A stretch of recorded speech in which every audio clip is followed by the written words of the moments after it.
Good morning students. आशा करती हूँ आप सब बहुत ही अच्छे से होंगे, स्वस्थ होंगे। जैसा कि हम चैप्टर 13 पढ़ रहे थे बच्चों, वाटर पार्ट 1, तो चलिए इस चैप्टर को हम आगे स्टडी करते हैं। हमको पढ़ना था लेक्स एंड पॉन्ड्स। देखिए, लेक्स मीन्स होता है झील एंड पॉन्ड्स मीन्स होता है तालाब। मतलब हम झील और तालाब के बारे में जानेंगे, ठीक है। तो चलिए स्टार्ट करते हैं। Lakes and ponds are fresh water bodies, i e their water is not salty, ठीक है। देखिए, फ्रेश वाटर मीन्स ताज़ा जल निकाय, एंड लेक्स मीन्स झील, पॉन्ड्स मीन्स तालाब, वाटर मीन्स पानी, एंड सॉल्टी मीन्स नमकीन होता है, ठीक है। तो जो झील है, तालाब है, वह पानी का ताज़ा जल निकाय है, और इसका पानी नॉट सॉल्टी मतलब नमकीन नहीं होता है, ठीक है। A large area of water surrounded by land is called a lake, while an area of water smaller than a lake is called a pond. देखिए, a large area of water surrounded, large मतलब बड़ा क्षेत्र, है ना। Large area मतलब बड़ा क्षेत्र, surrounded मतलब घिरा हुआ। तो देखिए, यहाँ पर बोला जा रहा है बच्चों की जो भूमि से घिरे पानी के बड़े क्षेत्र को हम क्या कहते हैं, कॉल्ड ए लेक, लेक कहते हैं। वाइल जबकि झील से छोटे पानी के क्षेत्र को, ठीक है, हम छोटे पानी के क्षेत्र को हम क्या कहते हैं, ए पॉन्ड मतलब तालाब कहा जाता है। ए पॉन्ड में भी नेचुरल और मैन मेड। देखिए, नेचुरल मीन्स होता है प्राकृतिक, एंड मैन मेड मीन्स मानव निर्मित। जो पॉन्ड मतलब तालाब का पानी होता है, वह नेचुरल मतलब प्राकृतिक भी हो सकता है, या मानव निर्मित, मानव द्वारा बनाया भी जा सकता है ना। 4 नंबर रिवर्स, रिवर्स मीन्स होता है बच्चों नदियाँ। Rivers originate from glaciers, huge pieces of moving sheets of ice or spring in the mountains। देखिए, rivers मीन्स नदी, originate मीन्स उत्पन्न, glaciers means glacier, huge pieces मतलब बड़े टुकड़े, आइस दैट मीन्स होता है बर्फ, एंड स्प्रिंग मीन्स झरना, माउंटेन मीन्स पर्वत। तो देखिए, पहाड़ में ग्लेशियर या झरनों से क्या होती हैं, नदियाँ उत्पन्न होती हैं, जो क्या होती हैं, huge pieces moving sheets of ice, जो आइस मतलब बर्फ के बड़े टुकड़े होते हैं, ठीक है। They also originate from the highlands which get plenty of rainfall. देखिए, यहाँ पर बोला जा रहा है जो बर्फ़ की चलती चादर के क्या होती हैं, विशाल टुकड़े होते हैं, है ना, उनका बोला जा रहा है कि huge pieces he of moving ice मतलब बर्फ़ के विशाल टुकड़े होते हैं, वे भी क्या होते हैं, हाईलैंड्स मतलब ऊंचे क्षेत्रों से उत्पन्न होते हैं। क्लियर।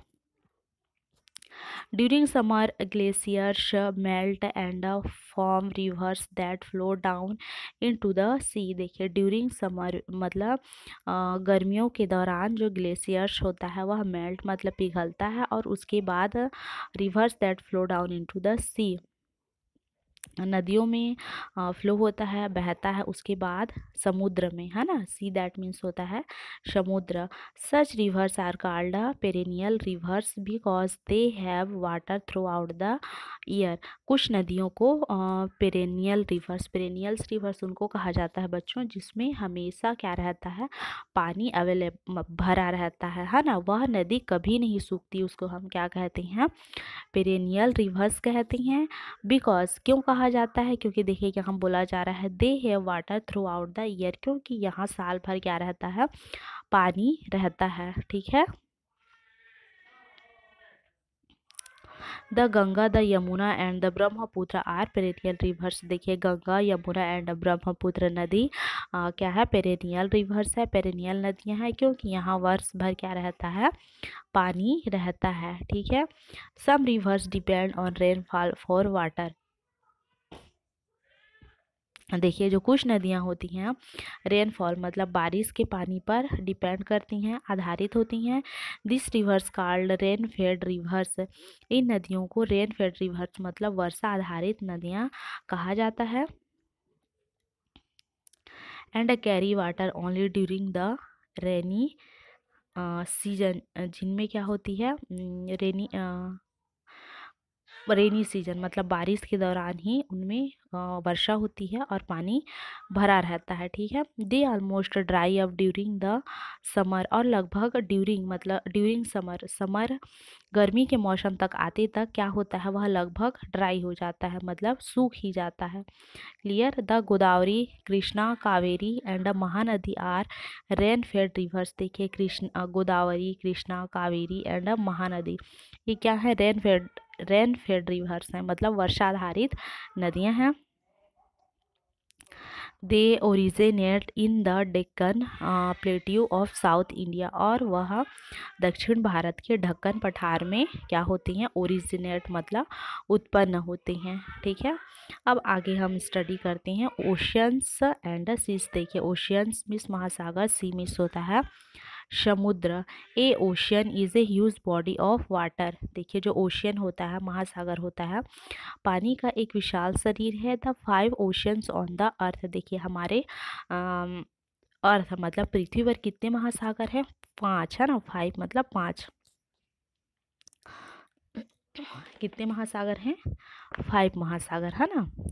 तो देखिए सबसे पहले है the Pacific, the Atlantic, the Indian, the Arctic and the Antarctic. देखिए द पैसिफिक मीन्स प्रशांत महासागर, अटलांटिक महासागर, इंडियन मीन्स हिंद महासागर एंड आर्कटिक एंड एंटार्कटिक महासागर, ठीक है। ये कितने 5 ओशियंस हैं, 5 महासागर हैं।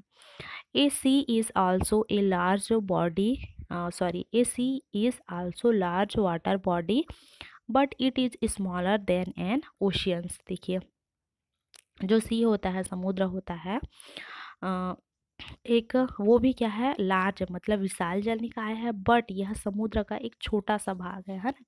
क्योंकि जो यह ओशियन मतलब महासागर, महासागर का एक छोटा सा भाग है, क्योंकि समुद्र से भी बड़ा क्या होता है, महासागर होता है, ठीक है।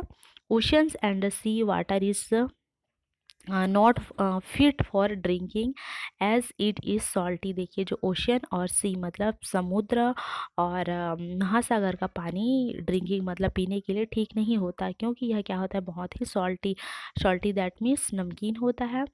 As water flows through rivers it picks up small around of minerals from the rocks and soil of the rivers bed.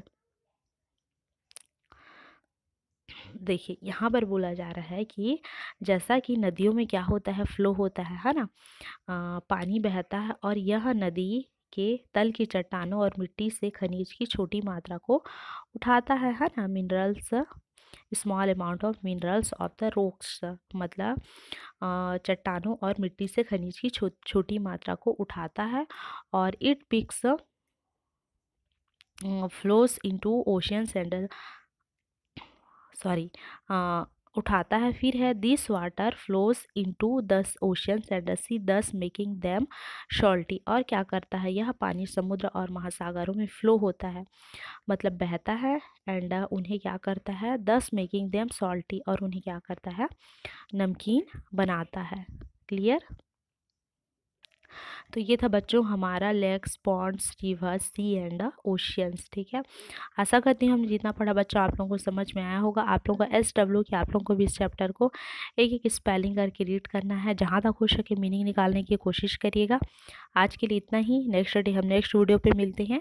Thank you.